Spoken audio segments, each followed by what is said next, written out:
L'ambition louable des soldats de la paix a hélas été entravée par des acteurs dont l'agenda était tout autre.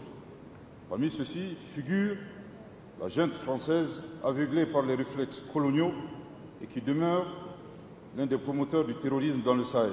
À cet égard, le Mali réitère sa demande du 15 août 2022 sollicitant la tenue d'une session spéciale du Conseil de sécurité des Nations Unies en vue de présenter des preuves irréfutables de l'implication de ce pays dans la promotion du terrorisme. Je tiens à rétablir la vérité après les accusations mensongères et diffamatoires du gouvernement de transition malien, telles que contenues dans la lettre transmise au Conseil de sécurité le 15 août et répétée à l'instant devant ce Conseil par le ministre des Affaires étrangères du Mali. Je regrette profondément les accusations graves et infondées portées contre la France de manière répétée par les autorités de transition maliennes. Je rappelle que la France s'est engagée pendant 9 ans aux côtés du Mali, à la demande de ce pays, pour combattre les groupes armés terroristes et que 59 soldats français ont payé le prix de leur vie dans ce combat. La France n'a jamais violé l'espace aérien malien. La France restera engagée au Sahel, dans le golfe de Guinée et la région du lac Tchad, aux côtés de tous les États responsables qui font le choix de la lutte contre le terrorisme et du respect de la stabilité et de la coexistence entre les communautés. Je souhaite maintenant que la France a commencé à répondre, qu'elle donne son accord pour que nous puissions avoir cette session où, dans les plus brefs délais, l'État malien amènera à la face du Conseil de sécurité, à la face du monde, des preuves concrètes et tangibles de ce que nous mettons en avant. Il y va de la crédibilité du Mali. Le Mali n'a pas fait ces déclarations à la légère. Nous savons qu'il s'agit d'actes et de déclarations extrêmement graves pour lesquels nous mettons en jeu la responsabilité et la crédibilité de l'État malien. Donc je souhaite que la France soit maintenant porteur de cette demande pour cette réunion spéciale. Merci. Aujourd'hui, je voulais donc nous inviter à réfléchir à ce qui s'est passé donc, entre la France et le Mali devant le Conseil de sécurité. Cette discussion houleuse, je crois que tu t'en rappelles très bien. La question que je me pose, pourquoi la France s'oppose à une réunion? Pourquoi elle s'oppose à la demande du Mali? Si elle ne se reproche absolument rien, la France... Le Mali dénonce la guerre par procuration qui lui est imposée, tout comme les manœuvres et les entraves à la tenue de cette réunion spécifique pour la manifestation de la vérité dans cette partie du Sahel. En tout état de cause, le gouvernement du Mali se réserve le droit de recourir à la légitimité. La France n'a cessé de crier haut et fort, donc qu'elle ne se reproche rien. Et ce qui m'a marqué dans les propos de l'ambassadeur représentant de la France auprès de l'ONU, c'est que, il insulte les Maliens, il insulte les autorités maliennes en les qualifiant d'irresponsables. Quand il dit la France restera engagée au Sahel, aux côtés de tous les États responsables qui font le choix de la lutte contre le terrorisme. La France continuera à travailler aux côtés des États responsables qui luttent contre le terrorisme. Il commence à les insulter, alors que la chose qu'il conviendrait de faire, c'est soit de se taire. Si réellement tu ne te reproches rien, tu te tais. Tu te tais parce que tôt ou tard, les faits prouveront ton innocence. Mais le fait que tu parles et que tu dis non, tu n'as rien fait, mes soldats sont morts aussi au Mali, c'est une manière d'affirmer que ce qu'on est en train de dire contre toi est vrai. Je ne sais pas pourquoi les diplomates ne peuvent pas réfléchir aussi d'une manière aussi simple que ça. Donc, si je ne me reproche rien, pourquoi je refuse à l'autre d'exposer les faits? Il fallait juste laisser le Mali exposer les faits et on verra qui a raison ou pas. N'est-ce pas, cher ami? C'est ce que moi je pense. Donc, j'ai écouté encore cet entretien, en tout cas cette discussion à l'ONU. Je me suis dit, mais c'est quand même simple face à certains événements. Les résultats que les femmes obtiennent depuis le départ de la France et récemment, donc le début du départ de MINUSMA, prouvent à suffisance que les accusations des autorités maliennes sont donc bien sûr justifiées. Parce que comment comprendre que quelques mois après le départ donc, des forces françaises, l'armée malienne commence donc à bien sûr à aller de victoire en victoire. Kidal est tombé désormais entre les mains de l'armée malienne. Donc, aujourd'hui, 14 novembre, grâce à Allah, en raison du courage, de la détermination de nos femmes, un raid a été mené depuis quelques jours en direction de Kidal et de lourdes pertes infligées aux groupes armés terroristes.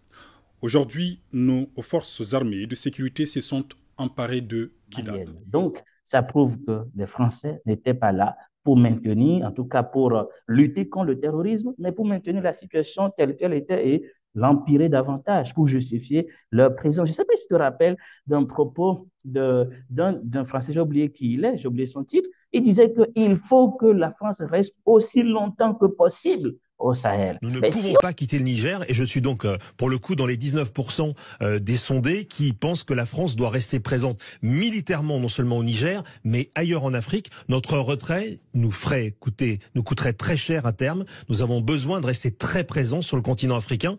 Donc c'est la base principale aujourd'hui au Niger de la lutte contre le terrorisme. Mais c'est la seule qu'il nous reste après avoir été chassé d'autres pays. Donc il y a un intérêt stratégique évident pour la France à rester présente. Donc on verra, la situation est évidemment très confuse pour le moment, mais notre intérêt premier, c'est de rester sur place le plus longtemps possible. Si on veut réindustrialiser notre pays, on veut être souverain sur le plan énergétique et sur le plan économique, on a besoin des matières premières d'Afrique subsaharienne. C'est le premier élément. Mais notre intérêt premier, c'est de rester sur place le plus longtemps possible. Mais si on est venu pour lutter contre le terrorisme, comme ils le disent, d'accord? Alors, si on veut rester aussi longtemps que possible, il faut qu'il y ait une raison pour rester aussi longtemps que possible. Il faut maintenir le terrorisme de telle manière à justifier qu'on est là pour lutter contre ce terrorisme. Sinon, on n'aurait donc plus de justification. Et donc, il faut entretenir ce terrorisme de telle manière à ce que, bon, on ait une raison de rester là. Mais ce qui est très mal, c'est que ce terrorisme fait du mal à des populations paisibles. Et c'est vraiment criminel les attitudes de la France. Donc, si tu veux être excellent et performant dans ce que tu fais, quand on t'accuse et que tu sais que tu ne te reproches rien, tais-toi. Laisse la personne parler. Parce que tôt ou tard, les faits sont têtus. Et la vérité, on ne peut pas la taire. La vérité finira par s'exposer. Ça, c'est clair. Si c'est toi qui es dans le vrai, on verra la vérité et que non, tu n'as rien fait et que les autres t'accusent à tort. Mais si tu es dans le faux, tu peux beau parler, tu peux beau crier au fort, tôt ou tard, ça se révélera clairement que tu es donc fautif dans l'affaire. Donc, il faut apprendre à se taire quand on t'accuse. À tort, on se tait et on attend. Si on est réellement sûr de soi, c'est ce qu'on fait. En tout cas, je te laisse réécouter encore les propos du ministre parce que les révélations que le ministre a faites sont d'une gravité extrême. Et je ne comprends pas pourquoi, voilà, on ne fait rien. Pourquoi, bien évidemment, on refuse ces demandes du Mali jusqu'à ce jour. Ça fait je crois plus d'1 an déjà que la demande est faite et on est toujours donc là sans que rien ne soit donc concrètement voilà, fait par l'ONU. Dans tous les cas, dis-moi en commentaire ce que tu penses de cette leçon d'excellence. Le silence face aux accusations, c'est donc une preuve de sagesse et une preuve du fait que tu es sûr de toi-même et de ce que tu ne te reproches rien vraiment. Ça ne sert à rien de parler, de s'agiter quand on te reproche quelque chose dont tu ne te reproches pas absolument. Dans tous les cas, on se retrouve donc en commentaire. Finis cette vidéo à la fin, donc dis-moi ce que tu penses en commentaire. Merci. Reste fidèle à notre chaîne, aime et partage et n'hésite pas donc à me dire toujours ce que tu penses dans les commentaires. Merci, cher ami. À tous. À travers cet exercice, l'opinion publique nationale et internationale qui doit être édifiée pour une fois sur les causes profondes, les facteurs qui créent l'insécurité, la déstabilisation et l'expansion du terrorisme dans le Sahel. Le Mali se réserve le droit de recourir à la légitime défense si la France continue à porter atteinte à la souveraineté de notre pays, à son intégrité territoriale et à sa sécurité nationale. Au demeurant, il est tout aussi regrettable de constater que certains mécanismes des Nations Unies, mis en place soi-disant pour aider les pays en crise, fassent l'objet des mêmes instrumentalisations par des influences extérieures. Dans ce chapitre, le gouvernement du Mali constate avec regret que le groupe d'experts des Nations Unies sur les sanctions concernant le Mali, créé par la résolution 2374-2017, outrepasse de plus en plus son mandat, tant dans la substance des événements à examiner que dans sa zone d'opération, qui est exclusivement limitée aux régions du nord de notre pays, qui sont concernés par la mise en œuvre de l'accord. Mesdames et Messieurs les membres du Conseil, j'ai également pris bonne note de vos remarques et observations en ce qui concerne les défis opérationnels posés à la MINUSMA. Le gouvernement du Mali s'est organisé à prendre en charge le départ de la force française Barkhane. Il n'y a donc pas de vide sécuritaire à cet égard. Nous invitons par conséquent la MINUSMA à pleinement coopérer avec la partie malienne en vue de l'efficacité de nos actions communes sur le terrain. Vous comprendrez ici, contrairement à ce qui est véhiculé, qu'il n'existe aucune volonté de restreindre les mouvements de la mission. Il y a plutôt de la part du gouvernement du Mali une volonté d'affirmer notre souveraineté sur notre territoire, une volonté de coordination, mais une volonté aussi de partenariat avec la mission tenant compte de ce contexte nouveau. Le gouvernement a été amené à prendre des mesures pour des considérations de sécurité nationale essentiellement, suite à l'arrivée sans base légale, mesdames et messieurs, sans base légale de forces étrangères qui se présentaient sous la bannière des Nations Unies, ce qui est profondément préoccupant et ceci doit interpeller votre Assemblée. Je crois que sur ce chapitre aussi du travail de la MINUSMA, je crois que le représentant de la France affirme que la MINUSMA est plus appréciée dans les régions reculées de notre pays. Je voudrais à cet égard lui rappeler la devise du Mali, un peuple, un but, une foi. Il n'y a pas des régions où des Maliens du Nord et des Maliens du Sud qu'on tenterait d'opposer les uns et les autres. Monsieur le Président, Mesdames et Messieurs les membres du Conseil, je voudrais conclure en soulignant que le peuple malien a décidé de prendre en main son destin. Les Maliennes et les Maliens soutiennent pleinement le gouvernement de transition dans les réformes politiques et institutionnelles en cours, dans les efforts et les actions en cours pour la sécurisation de notre territoire national, dans la protection des personnes et des biens, mais aussi dans la fourniture de services sociaux de base aux populations. Le peuple malien dans son ensemble apprécie le soutien et l'accompagnement de l'ensemble de nos partenaires, je dis encore une fois de l'ensemble de nos partenaires, pour la réalisation des chantiers majeurs pour l'avenir de notre pays. À cet égard, je voudrais rappeler les principes clés édictés par son Excellence le colonel Assimi Goïta, président de la transition et chef de l'État, qui guide désormais l'action publique au Mali. C'est important de retenir ces principes parce que ces principes vont guider notre interaction avec vous comme avec d'autres partenaires. Ces principes sont les suivants. 1. Le respect de la souveraineté du Mali. 2. Le respect des choix stratégiques et des choix de partenaires opérés par le Mali. 3. La prise en compte des intérêts vitaux du peuple malien dans toutes les décisions qui seront prises. Je termine donc en renouvelant la reconnaissance du peuple et du gouvernement du Mali pour l'accompagnement constant des Nations Unies, mais aussi de l'ensemble des partenaires qui ont prêté la main à notre pays. Je voudrais enfin, Monsieur le Président, Mesdames, Messieurs les membres du Conseil, m'incliner devant la mémoire de toutes les victimes, civiles comme militaires, étrangères comme maliennes, tombées au champ d'honneur au Mali. En vous remerciant encore une fois de votre aimable attention. Je remercie Son Excellence M. Diop de sa déclaration. Le représentant de la France a demandé la parole pour faire une autre déclaration. Je lui donne la parole. Merci, Monsieur le Président. Je tiens à rétablir la vérité après les accusations mensongères et diffamatoires du gouvernement de transition malien, telles que contenues dans la lettre transmise au Conseil de sécurité le 15 août et répétée à l'instant devant ce Conseil par le ministre des Affaires étrangères du Mali.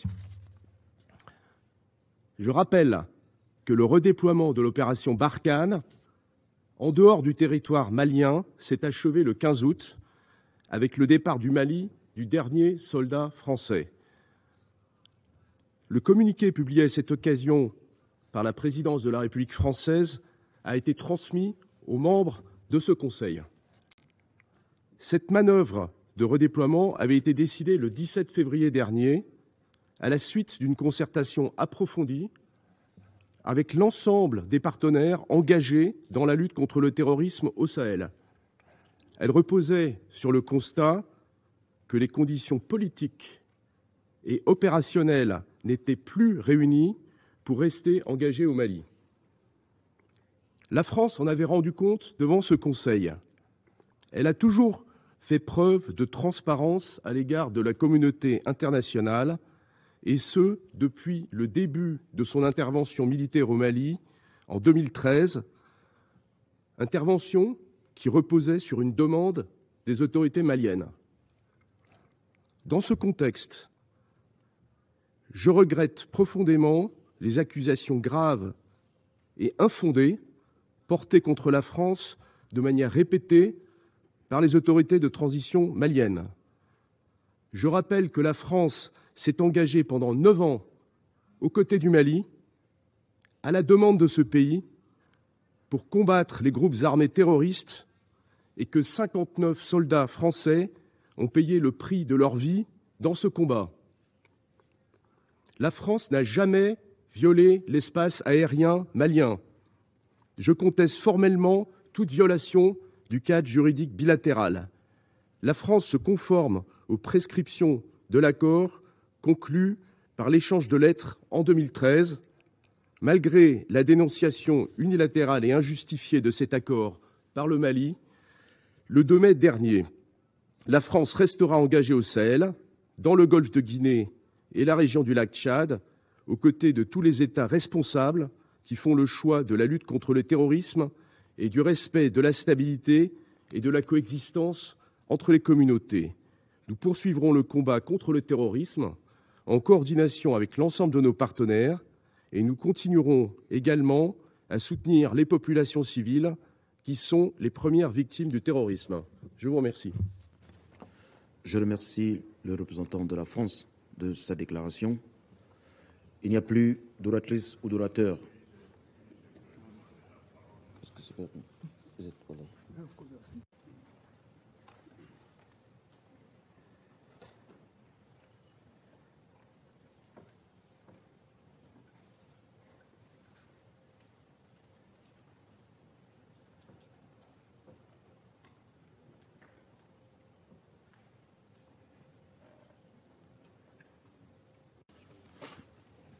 Son Excellence, Monsieur le ministre, Monsieur Abdoulaye Diop, ministre des Affaires étrangères de la coopération internationale du Mali, a demandé la parole pour faire une haute déclaration.